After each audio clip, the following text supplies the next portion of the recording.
Shut up and sit down.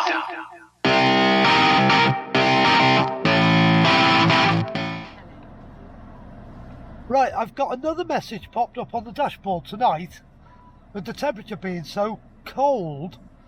What you can see on the dash there is where all the parking sensors are, and it's telling me I've got to clean the parking sensors. In the 2 years I've owned the car, I've never ever seen that message. I'm going to follow the instructions and see what happens. There's one sensor.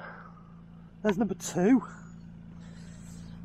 There's a third one and a fourth one. They're actually all individually monitored on the computer. I've just given them a clean and the message is gone. So it's one I'd never ever seen before. So if it pops up, just clean your sensors. That's all it's asking you to do.